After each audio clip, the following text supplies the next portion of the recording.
जैन हो या अजैन, जल छानने की क्रिया तो सभी के लिए जरूरी है।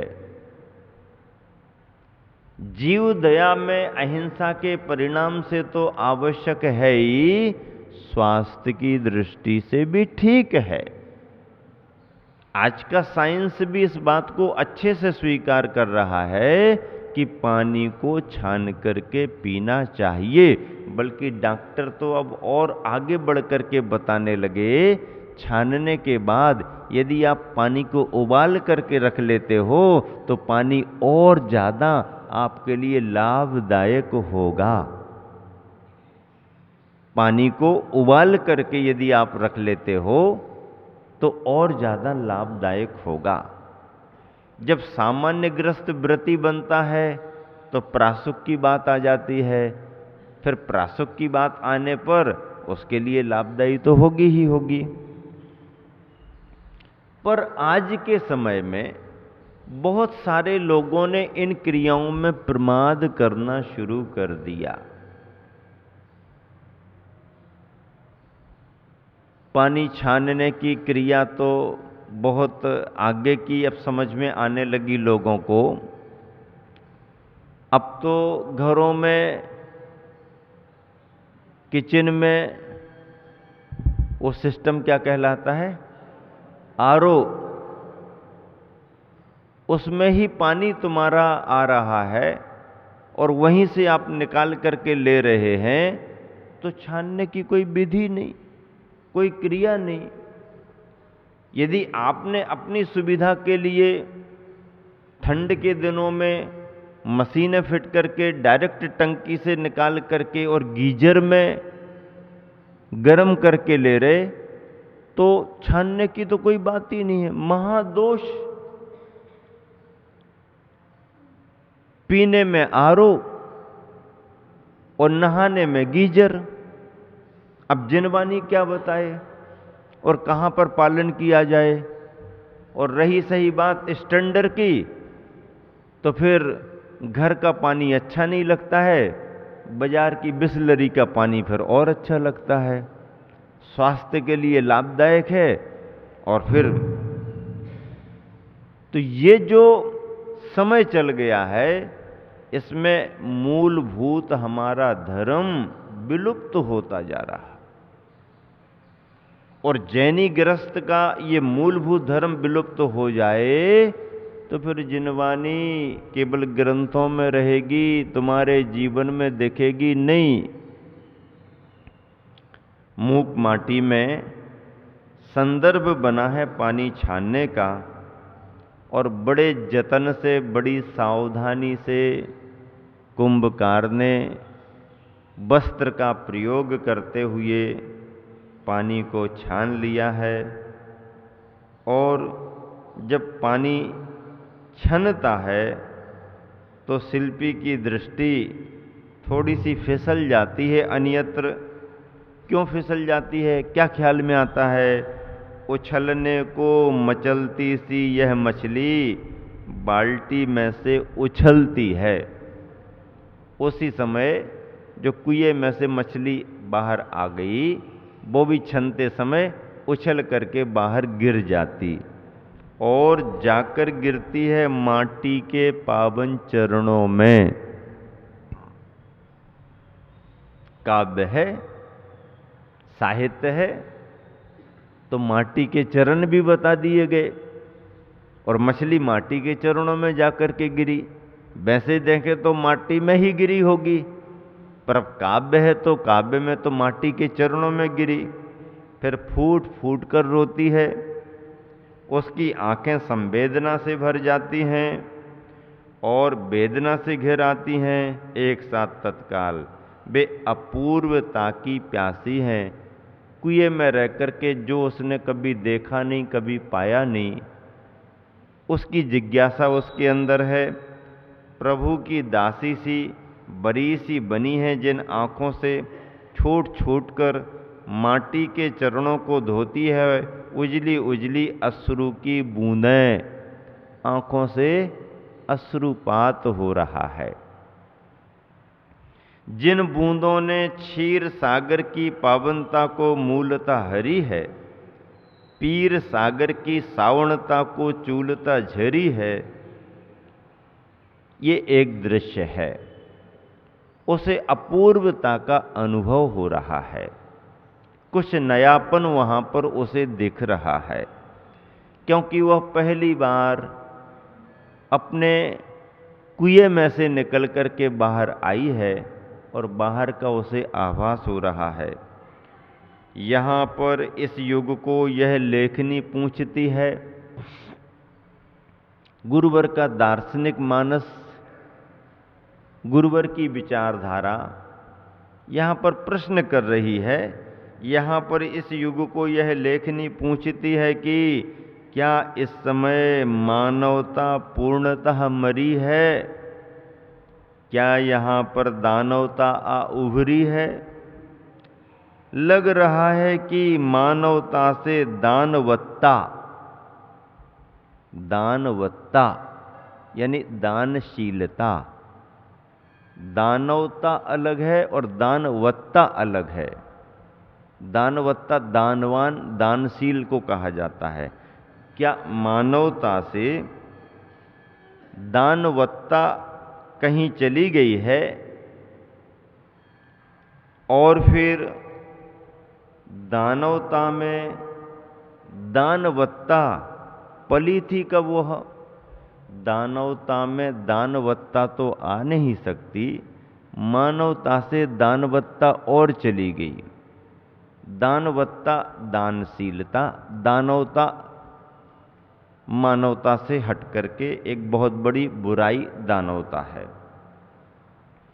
क्या पूछ रही है लेखनी, क्या कह रही है?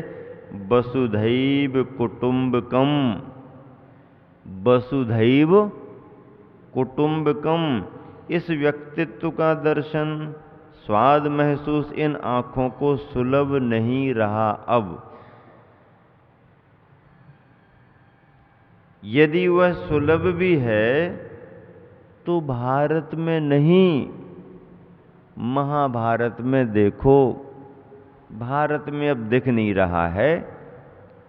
पुराने समय के महाभारत में पहले देखा गया होगा, बाद में फिर उसमें भी बिगड़ गया। भारत में दर्शन स्वार्थ का होता है। अभी वर्तमान में भारत में भी दर्शन स्वार्थ का होता है। हाँ, इतना अवश्य परिवर्तन हुआ है कि वसुधैव कुटुंबकम, इसका आधुनिकीकरण हुआ है, इसका नया रूप बन गया है। क्या बन गया नया रूप? वसु यानी धन द्रव्य, वसु यानी धन द्रव्य, धा यानी धारण करना। आज धन ही कुटुंब बन गया है, आज धन ही कुटुंब बन गया है और धन ही मुकुट बन गया है जीवन का। धन ही कुटुंब बन गया और धन ही मुकुट बन गया।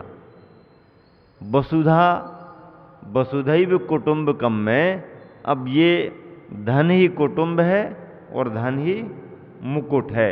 वर्तमान में ये देखा जा रहा, इसीलिए कहा कि अब वसुधैव कुटुंबकम देखने में नहीं आ रहा, बल्कि भारत में स्वार्थ देखा जा रहा है।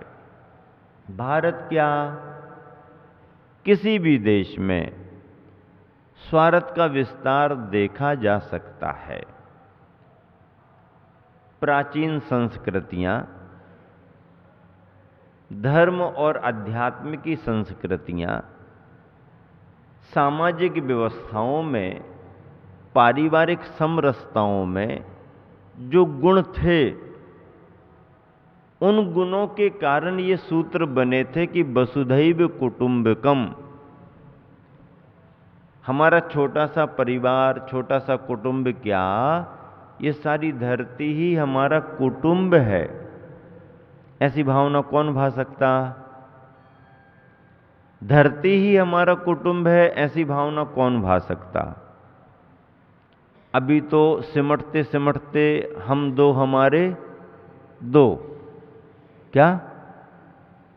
सिमटते सिमटते हम दो हमारे दो, इसके अलावा जितने भी उन सबको फेंक दो। क्या? हम दो हमारे दो, इसके अलावा और जितने भी उन सबको फेंक दो, फ्री हो जाओ। अभी तो एक कल्चर चल रहा है। कल्चर, कल्चर कहा, कल्चर कहते ही सब अलग अलग दिखता है। अभी जिस वातावरण में आप जी रहे हो, जो वातावरण आपके इर्द गिर्द है, उसमें यही है।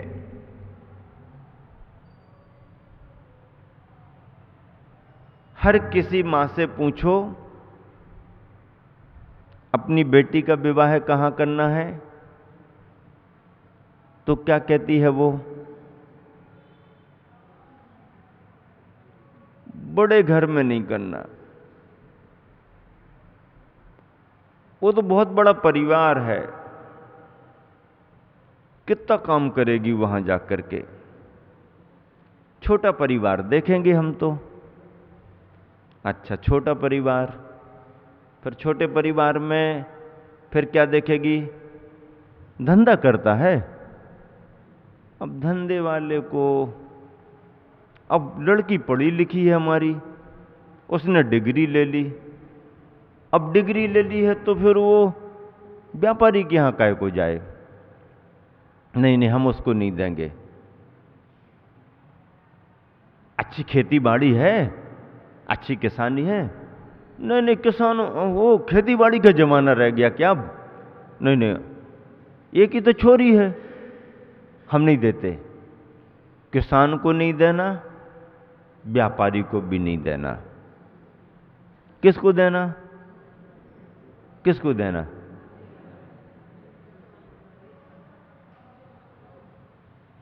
धंधे वाले को देंगे तो परिवार संयुक्त रहेगा, तब तो धंधा चलेगा।